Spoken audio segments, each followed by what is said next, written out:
Good morning friends. आज हम देखेंगे उत्तर प्रदेश बजट 2020-21 में जो पेश किया गया था 18 फरवरी 2020 को। और बहुत ही इम्पोर्टेंट टॉपिक है। हर एक एग्ज़ाम में कुछ ना कुछ क्वेश्चन यहाँ से पूछे ही जाते हैं। ठीक है, तो जो नए व्यूअर हैं वो चैनल को सब्सक्राइब कर लें। ठीक है, अभी हम आर एग्ज़ाम और जो लोअर पीसीएस है और जो रेलवे है वो सबको फोकस करते हुए जो भी चीज़ें ला रहे हैं वो आपके लिए फ़ायदेमंद होगी। तो आप चैनल सब्सक्राइब कर लीजिए, बेल आइकन ऑन कर लीजिए। आपका ज़्यादा टाइम ना लेते हुए शुरू करते हैं आज की क्लास। ये है उत्तर प्रदेश बजट। आपको पता है जो हमारा कॉन्स्टिट्यूशन है, संविधान है, उसमें बजट वर्ड का यूज़ नहीं हुआ है, बल्कि इसके स्थान पे क्या यूज हुआ है? इसके स्थान पे यूज हुआ है वार्षिक वित्तीय विवरण। वार्षिक वित्तीय विवरण याद रखिएगा। ठीक है, वार्षिक वित्तीय विवरण है। और पूछा जाए कौन से आर्टिकल में, तो ये है 112। ठीक है, कहते हैं एक एक रुपये जोड़ के सब है ना कलेक्ट करते हैं, हिसाब देते हैं, भैया 1 रुपये यहाँ खर्च किए, एक यहाँ, टोटल 2 खर्च हुआ। तो आप ऐसे याद कर सकते हैं। 112 में है। ठीक है, केंद्र का। लेकिन अगर पूछा जाए कि राज्य का किस में है, तो राज्य का जो है वो है आपका 202 में। ठीक है, 202 में है। काफ़ी लोग कंफ्यूज होते हैं। एक धन विधेयक आता है, एक वार्षिक वित्तीय विवरण आता है। ठीक है, तो जो वार्षिक वित्तीय विवरण आता है वो 112 202 हो गया। लेकिन धन विधेयक अगर पूछा जाएगा तो वो 110 होता है केंद्र का और 199 होता है राज्यों का। ठीक है, याद रखिएगा, दोनों ही इंपॉर्टेंट है, मैच कराने के लिए आ जाता है। चलिए शुरू करते हैं मेन क्लास। जो वित्त मंत्री हैं यूपी के, जिन्होंने ये पेश किया था, उनका नाम है सुरेश खन्ना। ठीक है, सुरेश खन्ना। और जैसे इंडिया ने डिसाइड किया है, एक टारगेट बनाया है कि 2024 तक 5 ट्रिलियन की इकॉनमी बनाने का, वैसे यूपी ने डिसाइड किया है 1 ट्रिलियन की इकॉनमी बनाने का। बहुत इंपॉर्टेंट क्वेश्चन है। एक ये पूछ सकते हैं कि $1 ट्रिलियन बनाने का लक्ष्य किसने रखा, दूसरा कब तक रखा, तो 2024 तक रखा। याद रखिएगा, बहुत ही इंपॉर्टेंट है ये। आगे चलते हैं। अब 2017 के आरओ के पेपर में ये एग्जैक्ट वैल्यू पूछ लिए थे। कुछ एग्जाम में एग्जैक्ट वैल्यू पूछते हैं, तो याद रखिएगा 5,12,860। ठीक है, इतना याद रखिएगा। ठीक है, और इसमें पूछा जाए प्राप्ति कितना हुआ, ये है, और व्यय कितना हुआ, ये है। डिफरेंस याद रखिएगा 12,860 का। ठीक है, आगे चलते हैं। जो इम्पोर्टेंट रहेगा वही मैं बताऊंगा। ठीक है, एग्ज़ाम पॉइंट ऑफ व्यू से जो इम्पोर्टेंट है वही बताया जाएगा। ठीक है, ताकि आप कम से कम टाइम में ज़्यादा से ज़्यादा चीज़ें सीख सकें। ठीक है, अगर ये घाटे का किया जाए, घाटा कितना अनुमानित है, तो ये इतना है। ठीक है, और इसके बाद देखिए जो राजकोषीय घाटा, ये कभी कभी पूछ लेते हैं, याद रखिएगा बस। परसेंटेज में 2.97% है। ठीक है, और अगर इंडिया का कहेंगे 3.5% है। याद रखिएगा ये। सब्सिडी अगर कहा जाए तो सब्सिडी यूपी में जो इस बजट में है वो 5.4% है। ठीक है, आगे चलते हैं। ये वो 5.4% में जो विद्युत को दिया गया इतना है, कृषि क्षेत्र को इतना दिया गया है। हालांकि ये बहुत इम्पोर्टेंट नहीं है। ठीक है, एक ये आप देख सकते हैं कि जो स्रोत है, ठीक है, ये मैच कराने के लिए कभी कभी आ जाता है। तो जो जीएसटी है राज्य का, वो लगभग कितना है आपका 19.4% है। और जो वैट वगैरह होता है, ठीक है, वैट कुछ प्रोडक्ट पे जिन पे जीएसटी नहीं अप्लाई होता है, तो उससे आता है 26.59%। ठीक है, तो ये दोनों याद रखिएगा, है ना। जैसे आपका अल्कोहल है और कई सारी चीज़ें हैं, है ना, जिस पे नहीं लगाया जाता है, याद रखिएगा। और ये जो स्टेट का प्रोडक्ट टैक्स जो लगता है, ये आपका इतना परसेंट है। ठीक है, 27.5%। स्टाम्प कर से इतना आता है। तो इसका केवल आपको एक असेंडिंग डिसेंडिंग आर्डर याद रखना है। ठीक है, एग्जैक्ट परसेंटेज इतना इम्पोर्टेंट नहीं है। हाँ, इसमें एक चीज़ इम्पोर्टेंट है। ठीक है, कि ये आपका जो है ऊर्जा क्षेत्र में आवंटन में कमी की गई है। ठीक है, जैसे सेंट्रल में पूछा गया था, एक कोई क्वेश्चन था कि किस मद में कमी की गई है, उसमें मनरेगा में कमी की गई थी, वैसे इसमें ऊर्जा क्षेत्र के आवंटन में कमी की गई है। ये इंपॉर्टेंट क्वेश्चन है, याद रखिएगा, आ सकता है पेपर में। ठीक है, बाकी तीनों में तो बढ़ोतरी हुई है। आगे चलते हैं। ये बजट में कई सारे तथ्य दिए हैं, ये आप याद कर सकते हैं। राजस्व व्यय कुल व्यय का कितना 77% है। ठीक है, और जैसे ओवरऑल जो आकलन किया गया है केंद्र में है ना, लगभग वो 95,000 के लगभग है। वैसे अगर प्रदेश का कहा जाएगा तो वो 64,330 रुपये आकलित की गई है। यानी केंद्र जितना पूरे केंद्र में है, देश में है, उससे कम है ओवरऑल, ठीक है, पर कैपिटा इनकम, ठीक है, याद रखिएगा इसे। और राज्य नीति आयोग ये बन गया था उसी टाइम जब केंद्र में बना था, ठीक है। हालांकि इसे अभी प्रॉपर वे से नहीं काम कर रहा है राज्य में, तो इसे और शक्तियाँ दी जाएंगी, ठीक है। अब ये देख लीजिए कितना पैसा, कितना इनकम हो रहा है, कहाँ से, ये दिया है। इसमें आप शुरू के 3-4 ज़रूर याद रखिएगा, ठीक है। जैसे पहले नंबर पे आपका आता है, याद रखिएगा, इसे कहीं लिख लीजिएगा, ठीक है, स्वाकर राजस्व, ठीक है। दूसरे नंबर पे आपका क्या आ रहा है, ये आ रहा है आपका केंद्रीय करों में राज्यांश कितना है, राज्यों का अंश कितना है, ठीक है। ये कभी कभी पूछते हैं कितना परसेंट दिया जाता है, तो 41% देता है, ठीक है। जो भी जीएसटी वगैरह कलेक्ट होता है 41% राज्यों को दिया जाता है, याद रखिएगा इसे, ठीक है। और इसके बाद अगर आप बात करेंगे कि तीसरे नंबर पे, ठीक है, तो ये है, आप ये कंपेयर करके स्क्रीनशॉट लेके एक असेंडिंग ऑर्डर या डिसेंडिंग ऑर्डर में लिख लीजिएगा। यहाँ पे वही चीज़ है, कितना एक्सपेंस हो रहा है, कहाँ जा रहा है, ठीक है, तो ये आप याद रखिएगा, ठीक है। जैसे ये है वेतन सरकारी कर्मचारी, अगर इसमें हम बात करेंगे तो ये है आपका अन्य राजस्व व्यय जो होता है, ठीक है, पूंजीगत परिव्यय कितना है, ठीक है। इसके बाद आप देखेंगे ये सरकारी कर्मचारी, ठीक है, इनका वेतन जो जाता है, वेतन सहायता प्राप्त जो एडेड जो एनजीओज होते हैं या कोई सोसाइटी होती है, उसमें जो है ये दिए हैं संस्थाएं, ठीक है। तो ये क्रम से याद रखिएगा। अब ये दिए हैं औद्योगिक विकास व अवस्थापना, ठीक है। इसमें क्या है, पूर्वांचल एक्सप्रेस वे परियोजना है ना, जो कि इस पर भी कई बार क्वेश्चन पूछा जा चुका है।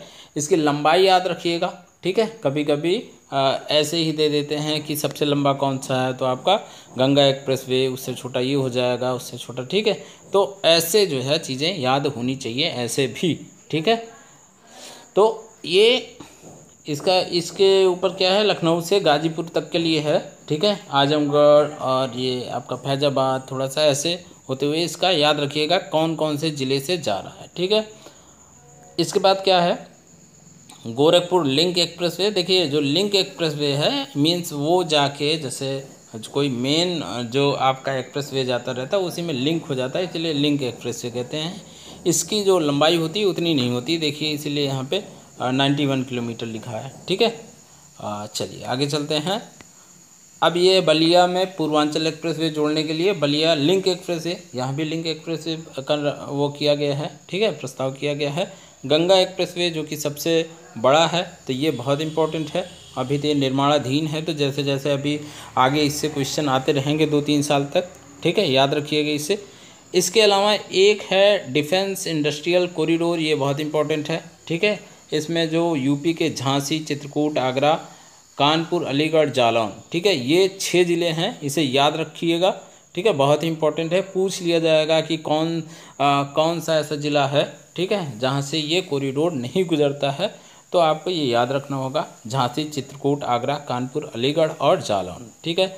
नागरिक उड्डयन अगर इसकी बात किया जाए, ठीक है, तो इसमें जो है एक रीजनल कनेक्टिविटी स्कीम है, ठीक है। इसमें एक क्वेश्चन और इम्पोर्टेंट है कि हाल में ही जो आपका कुशीनगर एयरपोर्ट था उसे इंटरनेशनल कर दिया गया है, ठीक है, कुशीनगर एयरपोर्ट को इंटरनेशनल कर दिया गया, तो ये भी इम्पोर्टेंट है, ठीक है।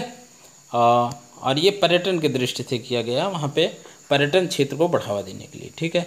इसके अलावा एक देखिए अयोध्या एयरपोर्ट है, इसे भी उसी तर्ज पे विकसित किया जाएगा पर्यटन को ध्यान रखते हुए। ये नोएडा वाला इम्पोर्टेंट है, जेवर में बन रहा है ये, तो ये बहुत ही इम्पोर्टेंट है, याद रखिएगा इसे, ठीक है। आगे चलते हैं, ये देख लीजिए वही सारी चीज़ें, नोएडा अंतर्राष्ट्रीय ग्रीनफील्ड एयरपोर्ट 2023 तक, तो ये भी याद रखिएगा 2023 तक इसे संचालित करने का वो एक संभावना, ठीक है, संभावना है, ठीक है। आगे पर्यटन की दृष्टि से अयोध्या ये बता ही दिया मैंने। कानून व्यवस्था की बात करें तो इसमें 16 जो है साइबर थाने स्थापित किए जाएंगे, ठीक है। और लखनऊ और गौतम बुद्ध नगर, नोएडा जिसे जानते हैं आप, है ना, जहाँ पे है, तो ये जो है स्थापित हैं ऑलरेडी लखनऊ, और इसके अलावा 16 और किए जाएंगे। यानी अब इसे माइंड में रखिएगा, ठीक है। इसके अलावा एक ये इम्पोर्टेंट है जो आ सकता है कि पुलिस फॉरेंसिक विश्वविद्यालय, ये प्रथम है इसलिए ज़्यादा इम्पोर्टेंट है। ये जो है उत्तर प्रदेश के कहाँ, लखनऊ में, ठीक है, बनाया जाएगा, याद रखिएगा। और ये सेफ सिटी, ये भी इम्पोर्टेंट है, ठीक है, नोट कर लीजिए, सेफ सिटी लखनऊ योजना, ठीक है।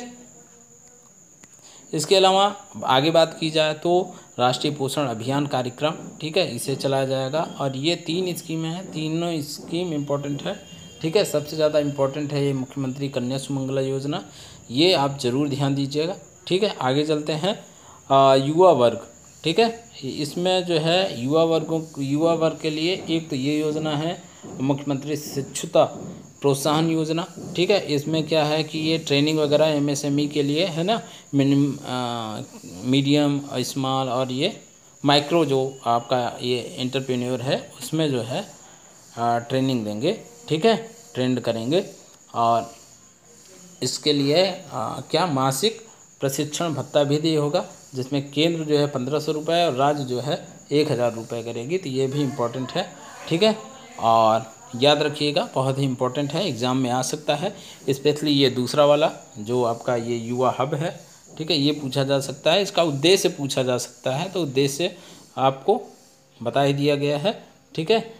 जो उद्यमिता विकास अभियान है, इसका मुख्य ध्येय क्या है, रोजगार से स्वावलंबन की ओर, ठीक है। और आगे चलते हैं, एक इसमें ये चीज़ें तो आप पढ़ ही लिए हैं। देखिए ये बहुत ही इंपॉर्टेंट है, प्रयागराज में विधि विश्वविद्यालय की स्थापना की जा रही है। अगर कहेंगे कहाँ, तो ये झलवा में, ठीक है, झलवा है प्रयागराज में, वहाँ पे बनाया जा रहा है। इसके अलावा गोरखपुर में आयुष विश्वविद्यालय की स्थापना की जा रही है, ये भी बहुत इंपॉर्टेंट है, ठीक है। लखनऊ में याद कीजिएगा, लखनऊ में भी एक अटल जो है मेडिकल कॉलेज की स्थापना की बात कही गई है, वो भी इम्पोर्टेंट है, ठीक है। ये इसमें दिया नहीं है, इम्पोर्टेंट ये भी है। उत्तर प्रदेश कौशल के लिए 2 लाख जो है युवाओं को प्रशिक्षित करने का लक्ष्य रखा गया है, ठीक है। इसके अलावा 3 जो विश्वविद्यालय हैं कहाँ कहाँ पे याद रखिएगा, सहारनपुर, आजमगढ़ और अलीगढ़, ठीक है, ये तीनों याद रखिएगा। ऑप्शन में दे देंगे कहाँ पे विश्वविद्यालय बजट में नहीं जिक्र हुआ है बनाने के लिए, तो ये 3 को छोड़ के ही 14 ऑप्शन जो देंगे उस पर हो जाएगा, ठीक है। इसके अलावा मुख्यमंत्री ग्रामोद्योग योजना 16,000 लोगों को रोजगार उपलब्ध कराने का लक्ष्य है। ये कम डिजिट देख के लोग सोचते हैं कि ये गलत होगा, ये कूट वाले क्वेश्चन में आ सकता है, इसलिए ध्यान से देखिएगा, माइंड में रखिएगा, ठीक है। और वीडियो पसंद आ रही हो तो लाइक करना मत भूलिएगा। आगे चलते हैं, चिकित्सा जो है इसमें एक ये इम्पोर्टेंट है, टेलीमेडिसिन, ठीक है। टेलीमेडिसिन ये स्कीम चलाई जा रही है, इसमें क्या है कि जो दूर दराज के ग्रामीण क्षेत्र के लोग हैं उनके लिए जो त्वरित चिकित्सा की सुविधा उपलब्ध कराने के लिए ये टेलीमेडिसिन, ठीक है, चलाई जा रही है।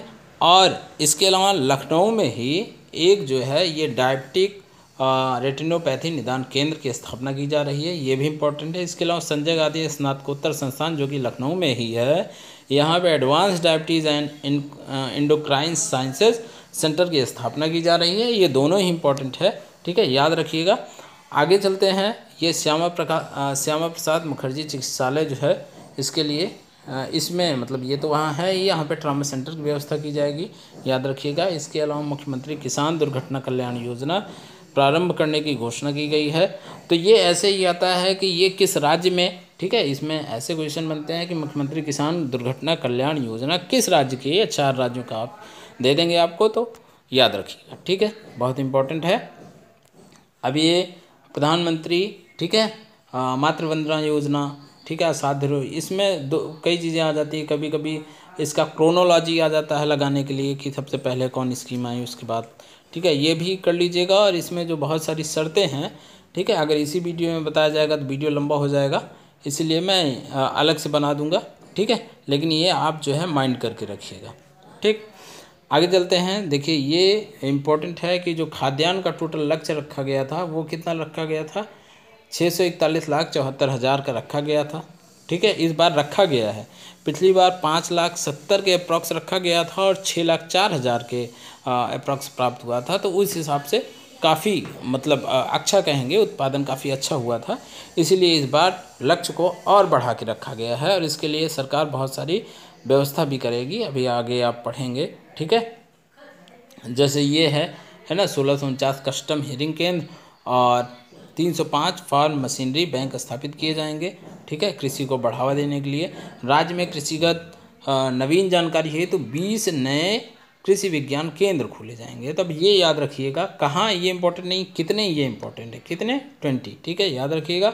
और गन्ने का समर्थन मूल्य जो है ये कितना हो गया है, ये हो गया है 325 रुपये, ठीक है, याद रखिएगा। अगर आपसे मान लीजिए गेहूं का पूछेंगे तो गेहूं का ये 2-3 इंपॉर्टेंट है, 1925 हो जाएगा। और अगर धान पूछते हैं ग्रेड ए तो ये 1888 हो जाएगा, याद रखिएगा, इम्पोर्टेंट है। चलिए आगे चलते हैं। ग्राम विकास एवं पंचायती राज जो है इसमें क्या किया गया है, 2020 से 25 तक इसमें 5 लाख आवासों का निर्माण करने का लक्ष्य रखा गया है, ठीक है। एक सबके लिए आवास योजना है, उसके तहत जो है 4 लाख है, इसके तहत 5 लाख है। मिलान करने में भी ये क्वेश्चन बनाए जा सकते हैं, तो याद रखिएगा आप। आगे है 2020-21 ग्राम पंचायतों में सामुदायिक शौचालय का निर्माण किया जाएगा, ठीक है, ये भी याद रखिएगा। हालांकि एग्जाम पॉइंट ऑफ व्यू से उतना इंपॉर्टेंट नहीं है। मनरेगा के तहत 2020-21 में 35 करोड़ मानव दिवस, कितना, 35 करोड़ मानव दिवस के सृजन का लक्ष्य रखा गया, ठीक है। आगे चलते हैं, इसमें देखिए बहुत सारी योजनाएं हैं, ठीक है, तो ये एग्ज़ाम पॉइंट ऑफ व्यू से उतना इम्पोर्टेंट नहीं है फ़िलहाल के लिए, ठीक है। और आगे चलते हैं, इसमें है जो बुंदेलखंड क्षेत्र हैं जहाँ पानी पीने की खासा दुविधा होती है, ठीक है, तो वहाँ पे असुविधा रहती है, तो इसमें पेयजल योजना के लिए 3300 करोड़ आवंटित किया गया है। पाइपलाइन के थ्रू वहाँ पे पानी की व्यवस्था की जाएगी। और खेती के लिए ये जो सिंचाई परियोजनाएं हैं इसे पूर्ण करने का लक्ष्य रखा गया है, जो अलग अलग टाइम में जो है ये लंबित हैं, समझिए, ठीक है, ये याद रखिएगा। आगे है जो आगामी 4 सिंचाई परियोजना को पूर्ण करने का लक्ष्य जो है आगामी वर्ष में ये रखा गया है, ठीक है, और ये याद रखिएगा। देखिए इसमें आप ये और याद कर लीजिएगा, ठीक है। कचनौदा बांध परियोजना कहाँ पर है, भौरट बांध परियोजना कहाँ है, उमरहट पंप नहर परियोजना कहाँ है, इसका प्लेस याद रखिएगा, कौन सी परियोजना कहाँ चल रही है, किस नहर पे, किस नदी पे, याद रखिएगा, ठीक है। चलिए आगे चलते हैं। मुख्यमंत्री लघु सिंचाई, और ये उतना इम्पोर्टेंट नहीं है, आगे चलते हैं। मुख्यमंत्री लघु सिंचाई योजना, ठीक है, इसमें क्या है ये ध्यान दीजिएगा, इसमें जो है जो गहरी बोरिंग, ठीक है, योजना थी पहले से चल रही थी, और मध्यम गहरे नलकूप योजना, इनका क्या एकीकृत कर दिया गया है, ठीक है। यानी गांव में कोई अगर बोरिंग कराना चाहता है तो ये सब बोरिंग जो है फ्री में हो जाएगी, निःशुल्क हो जाएगी, तो वैसे भी जानते रहिए, ठीक है। जो इसके इच्छुक हों, मतलब जो गांव के लोग हैं, आप उनको बता सकते हैं, ठीक है, योजना पता कर लें, इम्पोर्टेंट है, ठीक है। तो निःशुल्क बोरिंग हो जाएगी तो अच्छा रहेगा, है ना। चलिए आगे चलते हैं। बुंदेलखंड में सौर ऊर्जा उत्पादन के लिए 4000 मेगावाट का ये ग्रीन एनर्जी कॉरिडोर बन रहा है। कौन सा, ग्रीन एनर्जी कॉरिडोर, इम्पोर्टेंट है, बहुत इंपॉर्टेंट है बुंदेलखंड में, याद रखिएगा, ठीक है। एक ये इससे आता है, दूसरा ये सौर जो सोलर पैनल लगते हैं वो कहाँ लग रहे हैं, ये इन चीज़ों पे आप नज़र बना के रखा कीजिए, ठीक है। जैसे मिर्ज़ापुर में लगा था और एमपी के किसी एक प्लेस पे लगा था, है ना, तो ये सेम इम्पोर्टेंट है, ठीक है। चलिए आगे चलते हैं। 2022 तक जो लक्ष्य रखा गया है ये इम्पोर्टेंट है, ठीक है। ये कितना है, 10,700 मेगावाट का लक्ष्य रखा गया है। और निजी आवास रूफटॉप सोलर पावर प्लांट अनुदान जो है इसके लिए भी ये 30,000 करोड़ जो है ये आवंटित किया गया है। इसके अलावा जो प्रधानमंत्री आवास के लिए ये बताया ही गया था आपको, सबके लिए आवास योजना जो है इसके लिए, इसका भी मैंने बता दिया था, 4 लाख है, ठीक है। आगे चलते हैं। जो इलेक्ट्रॉनिक वाहन मैन्युफैक्चरिंग जो पॉलिसी है, ठीक है, ये इसका प्राख्यापन किया गया है। और इसके अलावा 9 शहर में इलेक्ट्रिक बसों का संचालन किया जाएगा, और कितनी, 700 से ज़्यादा इलेक्ट्रिक बसों की व्यवस्था की गई। 9 शहर और 700 से ज़्यादा इलेक्ट्रिक बसें हैं। आप जिलों का नाम एक सरसरी निगाह में देख सकते हैं, जो आपके बड़े शहर हैं मेन उसी में हैं, जैसे लखनऊ, कानपुर, वाराणसी, प्रयागराज, आगरा, गाज़ियाबाद, गोरखपुर, मथुरा, शाहजहाँपुर, ये 9 ज़िले हैं, ठीक है। आप मंडल आप कह सकते हैं, जो मेन मंडल हैं आपके, ठीक है। और यहाँ 700 से ज़्यादा इलेक्ट्रिक बसें चलेंगी, याद रखिएगा।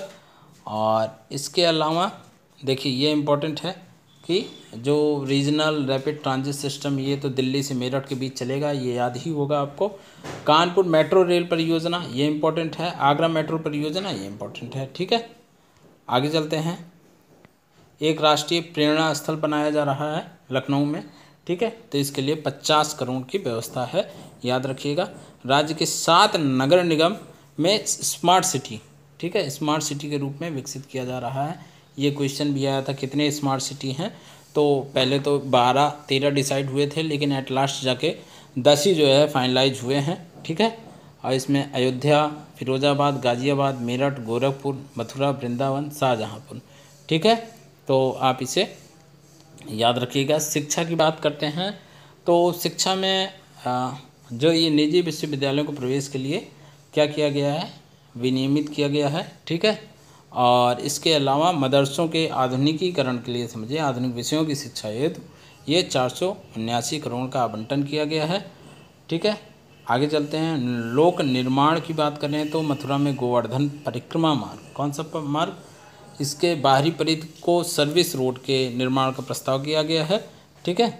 और इसके बाद चलते हैं तो इसमें राज्य के पर्यटन स्थल जो कौशाम्बी है, जैसे कुशीनगर वैसे कौशाम्बी भी है बौद्ध और जैन का, है ना, तो इसमें 4 लेन मार्ग से जोड़ने के लिए भूमि अधिग्रहण का निर्णय किया गया है, ठीक है। तो अभी भूमि अधिग्रहण होगा, उसके बाद फिर बाकी चीज़ें 4 लेन, मतलब जो रोड गई है उसे 4 लेन किया जाएगा। न्याय व्यवस्था की बात करें तो पोक्सो अधिनियम के तहत जो न्याय है, जो निस्तारण मामले जो चल रहे हैं वो जल्दी हो, इसके लिए 218 नए न्यायालयों की स्थापना जो है के गठन की बात जो है प्रस्तावित की गई है, ठीक है। और एक ये भी इम्पोर्टेंट है कि जो युवा अधिवक्ता हैं, वकील हैं, है ना, उनकी आर्थिक सहायता के लिए कार्पस फंड, तो ये पूछेंगे कार्पस फंड किसके लिए है, तो याद रखिएगा युवा अधिवक्ताओं के लिए, यही क्वेश्चन बनेगा, ठीक है। और इसके बाद पशुपालन, दुग्ध और मत्स्य, इन सब के विकास के लिए कई क्वेश्चन जो उसमें इम्पोर्टेंट हैं, ठीक है। उसमें ये है कि खुरपका मुहपका जो ये होता है ब्रुसेलोसिस रोग, ये कब तक नियंत्रित किया जाएगा, तो 2030 तक। जैसे आपसे पूछा जाए मलेरिया कब तक नियंत्रित करने का लक्ष्य है, तो 2030 तक। टीबी कब तक है, 2025 तक। ऐसे आप याद रखिएगा। 5 ट्रिलियन कब, 2024 तक, ठीक है। तो ये सब याद रखिएगा, ठीक। आगे चलते हैं। वित्त वर्ष में ये मछुआ दुर्घटना बीमा योजना, इसके अंतर्गत इतना है। ये हालांकि इतने इम्पोर्टेंट नहीं है, जो इम्पोर्टेंट है मैं बताता चल रहा हूँ, तो ध्यान दीजिए, ठीक है। इसके बाद जो है पर्यटन नीति, देखिए ये इम्पोर्टेंट है। हापुड़ में गढ़ मुक्तेश्वर क्षेत्र जो है, गोरखपुर का जो रामगढ़ ताल में वाटर स्पोर्ट का विकास, हेलीपैड का निर्माण, ये सब इम्पोर्टेंट है, ठीक है। इसके अलावा ये श्री काशी विश्वनाथ मंदिर विस्तारीकरण सौंदर्यीकरण योजना के लिए 200 करोड़ इसमें भी इन्वेस्ट किए जाएंगे, ठीक है।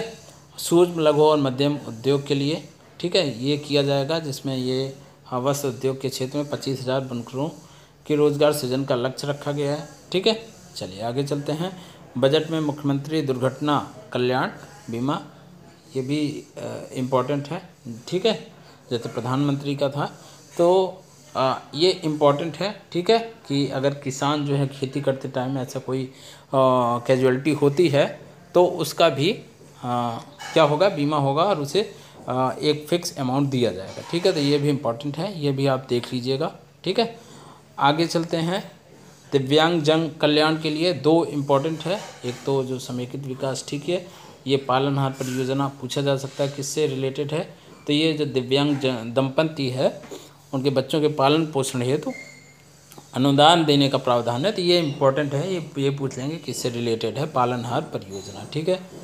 आगे चलते हैं। अल्पसंख्यक कल्याण के लिए इसमें बहुत सारी चीज़ें की गई है। प्रधानमंत्री जीवन ज्योति बीमा योजना के लिए इतना जो है आवंटन किया गया है, और आम आदमी बीमा योजना के अंतर्गत 10 करोड़ की व्यवस्था की गई है, तो याद रखिएगा। त्वरित आर्थिक विकास हेतु जो योजना हेतु 1000 करोड़ की व्यवस्था की गई है। बॉर्डर एरिया डेवलपमेंट कार्यक्रम के लिए इतना 74,000 करोड़, ठीक है। चलिए आगे चलते हैं। इसमें आप ये इसका ये याद कीजिएगा, ठीक है।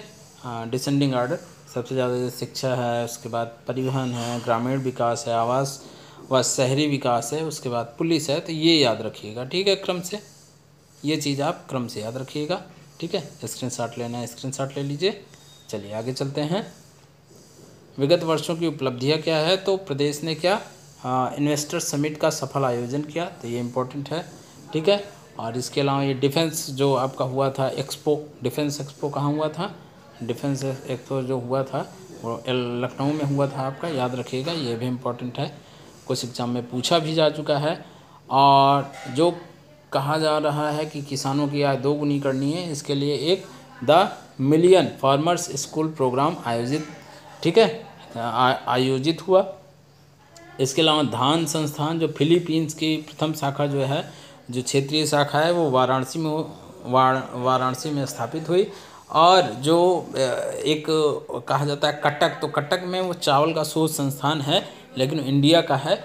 जो अंतर्राष्ट्रीय बात किया जाएगा तो उसका जो है ये है बनारस में किया जाएगा, ठीक है।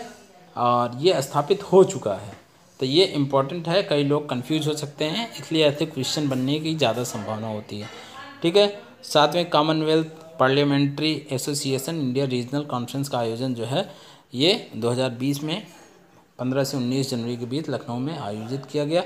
ईज ऑफ डूइंग बिजनेस, इस पर अभी पीसीएस में भी क्वेश्चन आया था, ठीक है। तो एक तो ईज ऑफ डूइंग बिजनेस, ये इंटरनेशनल लेवल पे बात करेंगे तो इंडिया का पहले 100 था, फिर ये 77 हो गया, और उसके बाद 63 है, ठीक है, 63 है, ये इम्पोर्टेंट है। दूसरा ईज ऑफ डूइंग बिजनेस जो है, इसमें यूपी की बात करें तो यूपी जो है पहले ये था आकांक्षी ज़िलों में, इसका स्कोर जो है बिलो 50 था, ठीक है। बट अभी जो है इसका स्कोर जो इस बार आया है वो 55 आया है, तो ये परफॉर्मर में आया है, ठीक है। अचीवर्स राज्यों की श्रेणी में इसे प्राप्त नहीं हुआ है, इसमें पता नहीं क्यों लिखा है अचीवर राज्य, बट इसमें परफॉर्मर मिला है, ठीक है। आगे चलते हैं। ये डिफेंस एक्सपो ये मैं बता ही दिया हूँ, ठीक है। आगे चलते हैं। आपराधिक मामलों में कमी दर्ज की गई है, ठीक है, जो रिपोर्ट अभी आई थी 2019 में, ठीक है, तो उसमें ऐसा बताया गया है। हालांकि ऐसा लग रहा था शुरुआती दौर में, लेकिन अभी ऐसा नहीं लग रहा है। चलिए, यूपी कॉप मोबाइल ऐप माध्यम से 28 सेवाओं, ठीक है। तो ये पूछेंगे कि यूपी कॉप जो मोबाइल ऐप है ये इसका किससे संबंधित है, 28 सेवाओं को हम लोगों तक पहुंचाने के लिए है। कानून व्यवस्था सुदृढ़ करने के लिए कमिश्नरी प्रणाली शुरू करेंगे। ये जो सिस्टम होता है कहाँ कहाँ, लखनऊ और गौतम बुद्ध नगर, ठीक है, याद रखिएगा इसे। और कामकाजी महिलाओं की सुरक्षा हेतु सुरक्षा कवच योजना ये प्रारंभ की जाएगी, ठीक है। चलिए आगे चलते हैं। लखनऊ, गोरखपुर, बदायूं में महिला पीएसी वाहिनियों स्थापित की जाएंगी। ये इतना इम्पोर्टेंट नहीं, बाकी मैं ऊपर 3-4 जो बताया वो इम्पोर्टेंट है, याद रखिएगा। प्रदेश में टोटल कितने महिला थाने हैं, ये इम्पोर्टेंट है, ठीक है। 76 महिला थाने हैं, जिसमें लखीमपुर खीरी सबसे बड़ा जिला है, तो यहाँ पे 2 महिला थाने हैं, ठीक है, ये याद रखिएगा। बेटी बचाओ बेटी पढ़ाओ कार्यक्रम जो है ये 68 जिलों में है, ये भी इम्पोर्टेंट है, ठीक है, ये इम्पोर्टेंट है, ये भी इम्पोर्टेंट है, याद रखिएगा। और वृद्ध और निराश्रित जो महिला हैं उनके लिए क्या है, स्वाधार गृह योजना, ये भी इम्पोर्टेंट है। चलिए आगे चलते हैं इसमें, और ये बाकी चीज़ें आपको पता हैं, ठीक है, और एग्ज़ाम पॉइंट ऑफ व्यू से इतनी इम्पोर्टेंट नहीं है, तो उनको छोड़ के, अच्छा ये आपको मैंने बताया था, है ना, 604 लाख, जो कि इस बार डिसाइड किया गया है 641 लाख, है ना। तो ये याद रखिएगा, ये इम्पोर्टेंट है, ये इतना गेन हुआ था और इससे ज़्यादा जो है अब डिसाइड किया गया है, ठीक है।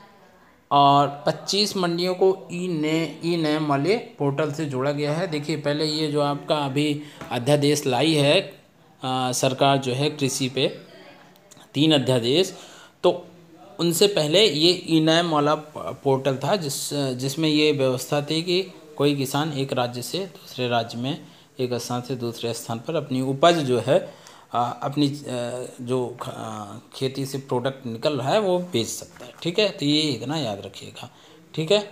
इसके अलावा क्या है, 14 कृषि विज्ञान केंद्रों का संचालन शुरू हो गया है, ठीक है, जो कि पहले के बजट में था। और विगत 2 वर्षों में चीनी मिलों में ये रिकॉर्ड इतने टन गन्ने की जो है पेराई हुई है, ठीक है, चीनी का इतना उत्पादन हुआ है। ठीक है। उसी हिसाब से 2019-20 में क्या है, 119 चीनी मिलें संचालित हो रही हैं। ठीक है। सबसे ज़्यादा चीनी उत्पादन तो होता है, ठीक है, सबसे ज़्यादा गन्ना उत्पादन तो होता है, बट चीनी उस हिसाब से उत्पादित नहीं होती। तो इसलिए जो है सरकार का प्रयास है कि ज़्यादा से ज़्यादा ये चीज़ हो सके। ठीक है।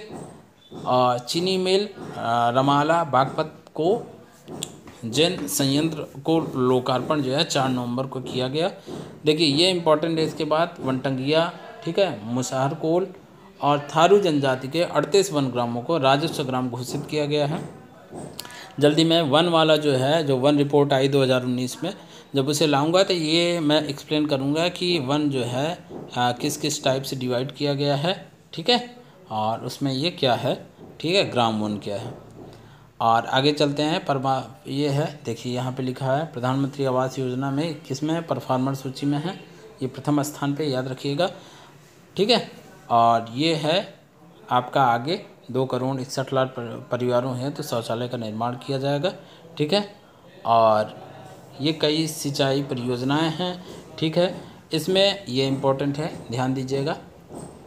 2017-18 का जो बजट था ये किसानों को समर्पित था। 18-19 का जो औद्योगिक विकास को समर्पित था। 19-20 का महिला सशक्तिकरण।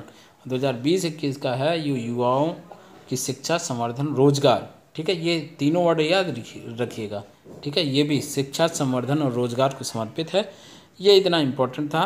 ठीक है। इसमें बाकी वैसे कोई नई चीज़ें नहीं हैं।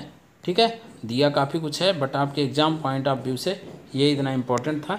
ठीक है। इसमें जो मैंने बताया वो भी आप याद रखिएगा, क्या कि जो इंडिया की जीडीपी है उसमें 8.8% योगदान है यूपी का, और ये योगदान जो है ये 3rd प्लेस पे है। फर्स्ट और सेकंड प्लेस पे कहा जाएगा तो आपका कौन कौन सा आ जाएगा, पहले पे आपका महाराष्ट्र है। ठीक है, महाराष्ट्र है। सेकंड पे आपका तमिलनाडु है और 3rd पे आपका ये। ठीक है। जबकि ईज ऑफ डूइंग बिजनेस आता है, क्या आता है, जिसमें मैंने बताया था ईज ऑफ डूइंग बिजनेस, तो इसमें इसका 2nd प्लेस है। ठीक है। फर्स्ट महाराष्ट्र है और सेकंड आपका ये है, तो ये दोनों याद रखिएगा। और वीडियो अगर आपको पसंद आई हो तो आप जो है लाइक ज़रूर कीजिएगा। ठीक है। अगर इसका PDF चाहिए आप लोग को, ठीक है, PDF अगर चाहिए तो वीडियो के डिस्क्रिप्शन में लिंक दे दूंगा मैं। ठीक है, टेलीग्राम चैनल का, वहाँ से जाके आप जो है इसका डाउनलोड कर सकते हैं। ठीक है। और आगे के लिए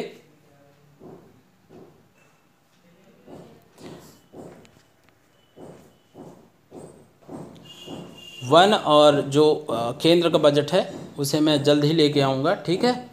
तो मिलते हैं अगले वीडियो में। ये वीडियो देखने के लिए थैंक यू वेरी मच।